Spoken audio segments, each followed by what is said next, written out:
আচ্ছা, অসমে পার্বত্য পরিষদ কতগুলো আসন আছে বলতে পারবেন? কিংবা কবে ভোট গ্রহণ হয়েছে, কবে রেজাল্ট আউট হয়েছে, কে ক্ষমতা দখল করেছে, কিংবা এর আগে কে ক্ষমতা দখল করেছিল? হলপ করে বলতে পারি এতগুলো প্রশ্ন করলাম, উত্তর অনেকের কাছেই নেই। না, আজকে আমাদের দুপুরবেলায় অসমের পার্বত্য পরিষদের ভোট নিয়ে আলোচনা করতে আমরা বাধ্য হচ্ছি।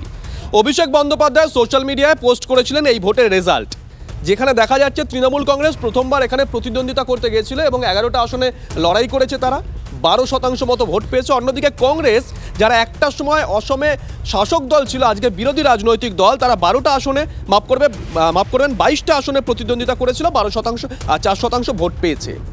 অভিষেক বন্দ্যোপাধ্যায় হঠাৎ করে ভোট বছরে এইরকম একটা পোস্ট কেন করতে গেলেন? কি বলছে রাজনৈতিক মহল? প্রদীপ্ত কান্তি ঘোষ আমাদের সঙ্গে রয়েছেন, আমাদের সহকর্মী। যাব প্রদীপ্তর কাছে। প্রদীপ্ত, অভিষেক বন্দ্যোপাধ্যায় হঠাৎ করে এটা পোস্ট করলেন কেন? রাজনৈতিক মহল কি বলছে?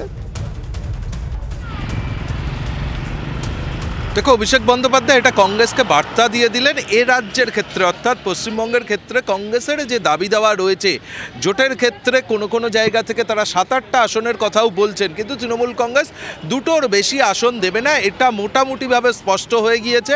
তবে যদি সোনিয়া গান্ধী নিজে ফোন করেন মমতা বন্দ্যোপাধ্যায়কে, আর তার সঙ্গেই অসম, মেঘালয় এবং গোয়াতে যদি তৃণমূল কংগ্রেসকে আসন ছাড়া হয়, তাহলে হয়তো কিছু পরিবর্তন হতে পারে। 2-এর পরিবর্তে 3, খুব বেশি দরাদরি হলে সেটা 4-এ গিয়েও দাঁড়াতে পারে। কিন্তু অভিষেক বন্দ্যোপাধ্যায় এটা বুঝিয়ে দিল কংগ্রেসকে যে অসমে কংগ্রেস দীর্ঘদিন ক্ষমতায় ছিল, কিন্তু সেই উঠোনেই তারা কিছু করতে পারছে না, অথচ তাদের আকাশ ছোঁয়ার স্বপ্ন রয়েছে।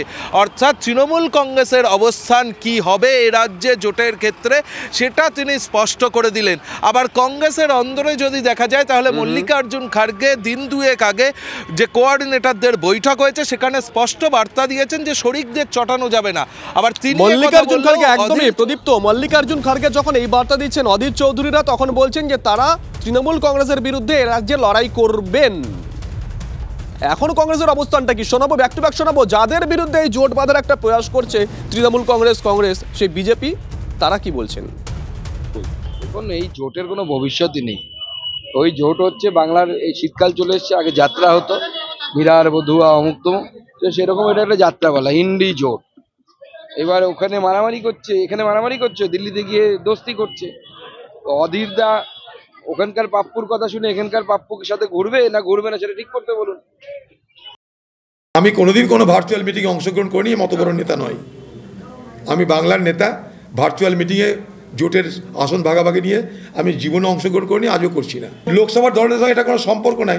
মমতা ব্যানার্জি কোথায় যাবেন, কোথায় হাসবেন, কোথায় কাঁদবেন, আমার দেখার দায়িত্বের মধ্যে পড়ে না। না, আমি কি করবো ইন্ডিয়া জোটের বৈঠকে না গেলে? প্রদীপ্ত কান্তি ঘোষ আমাদের সঙ্গে রয়েছেন, আমাদের সহকর্মী। প্রদীপ্ত, সুতোয় যদি জট পাকে, সেই জটটা ছাড়া তো একটা সময়ের দরকার পড়ে, মিনিমাম একটা সময়ের দরকার। আজকে জোটে জট পেকে আছে, সময়টা কি আছে জট ছাড়ানোর? দেখো, সময় কিন্তু ক্রমশ কমছে, তার কারণ লোকসভা ভোট একেবারে দৌড়ে করা নাড়ছে, এটা বললে ভুল বলা হবে না। ফলে এইভাবে যে সময় গড়াচ্ছে, তাতে আদৌ জোটটা হবে কি না সেটা নিয়েই এই মুহূর্তে বেশি চর্চা চলছে। এবং শুভজিৎ, কান পাতলে এটা শোনা যাচ্ছে কংগ্রেস এবং তৃণমূল কংগ্রেস নাকি এভাবেই সময় কিনবে, তার কারণ সেটাও একটা স্ট্র্যাটেজি হতে পারে। তার কারণ এ রাজ্যে যদি জোট হয়ে যায় কংগ্রেস তৃণমূলের অন্দরে, তাহলে বিজেপির ভোট বাক্স অনেক বেশি শক্তিশালী হয়ে যেতে পারে। মানুষের ক্ষোভ যেটা রয়েছে সেটা গিয়ে বিজেপির বাক্সে পড়তে পারে, তৃণমূল বিরোধী যে ক্ষোভটা। ফলে এভাবে সময় কিনেও কিন্তু চলতে পারে। তবে রাজনীতি একটা সম্ভাবনার শিল্প, ফলে শেষ পর্যন্ত কোথায় যাবে, দরাদরির পর কি দাঁড়াবে, 2, 3, 4 নাকি আদৌ জোট হবে না, সেটার জন্য কিন্তু অপেক্ষা আমাদের করতেই হবে। তবে এই জোটের ক্ষেত্রে আর সময় একেবারে নেই, এটা বলাই যায়। বেশ, নজর থাকবে প্রদীপ্ত, নজর রাখো।